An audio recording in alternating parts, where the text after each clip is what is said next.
Pada tahun ini, Indonesia mendapatkan kehormatan untuk menjadi tuan rumah Piala Dunia U17.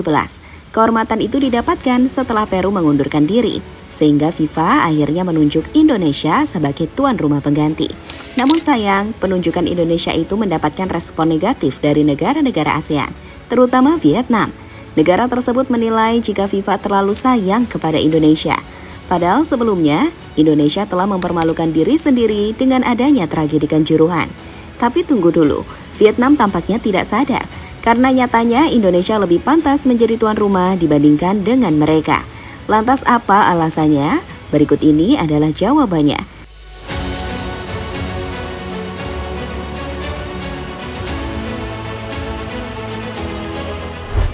Sebagai negara tetangga, mereka seharusnya memberikan dukungan kepada negara yang mendapatkan kesempatan untuk menjadi tuan rumah Piala Dunia. Hal itulah yang dialami oleh Indonesia saat ini. Sayangnya, dukungan tidak didapatkan oleh Indonesia. Malah rasa iri dengki ditunjukkan oleh para negara tetangga seperti Malaysia hingga Vietnam. Rasa iri itu dibuktikan dengan beberapa artikel yang menyudutkan Indonesia. Dari beberapa artikel yang diterbitkan, mereka menuduh jika Indonesia adalah anak emas dari FIFA.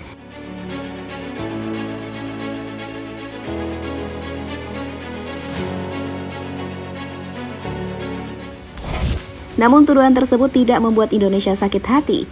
Malah hal itu mampu membuat Indonesia semakin bersemangat untuk membuktikan jika mereka bisa menjadi tuan rumah Piala Dunia. Dan semua itu sudah terbukti karena Piala Dunia U17 kali ini dapat dikatakan sukses.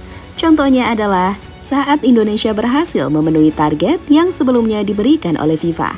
Target itu adalah soal rata-rata jumlah penonton, di mana FIFA menargetkan 10.000, sementara saat ini rata-rata penontonnya sudah mencapai 11.000 penonton.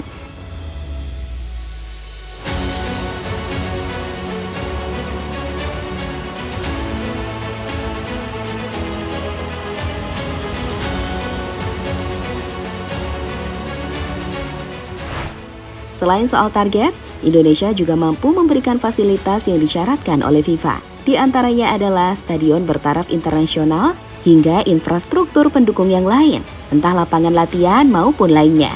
Hal-hal itulah yang kini sudah dirasakan oleh para negara peserta. Bahkan mereka puas dengan apa yang disediakan oleh tuan rumah Indonesia.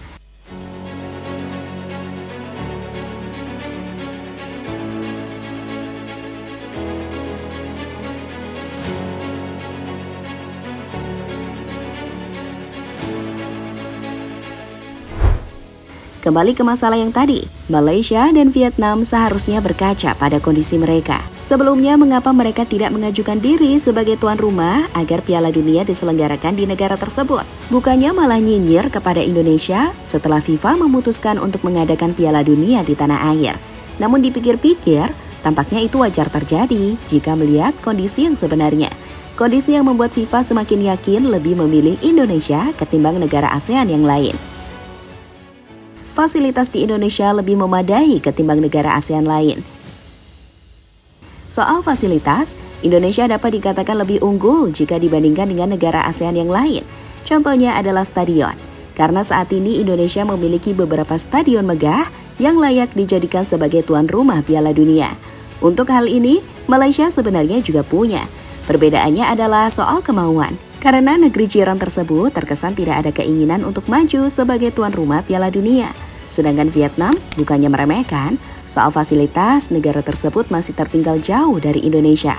Contohnya soal stadion, karena stadion mereka yakni Maidin tetap mendapatkan kritikan, padahal stadion itu adalah stadion terbaik di sana.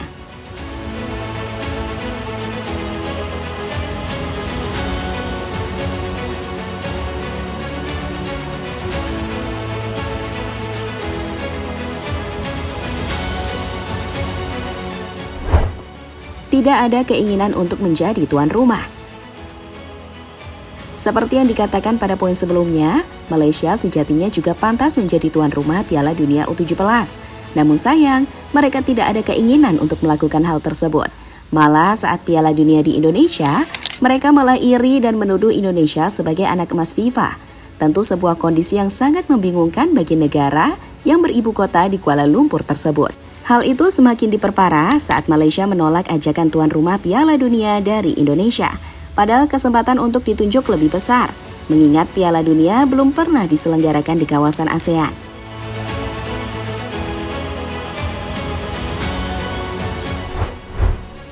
Lobi Indonesia lebih jago dari negara ASEAN. Poin ketiga adalah soal hubungan dengan FIFA. Untuk hal ini, Indonesia lebih jago dengan negara ASEAN yang lain. Contoh nyatanya adalah saat Indonesia ditunjuk menjadi tuan rumah Piala Dunia U20. Meski pada akhirnya gagal sebagai tuan rumah, namun hal itu sudah menjadi bukti jika lobi Indonesia sudah berhasil ke FIFA. Dan puncak keberhasilan itu terjadi saat Indonesia kembali ditunjuk untuk menjadi tuan rumah pengganti Piala Dunia U17. Belum lagi, lobi soal sanksi berat yang kemungkinan didapatkan oleh Indonesia usai tragedi Kanjuruhan. Jika lobinya kurang, besar kemungkinan Indonesia akan mendapatkan sanksi berat dari FIFA. Untungnya lobi itu berhasil, sehingga Indonesia hanya mendapatkan sanksi ringan dari FIFA.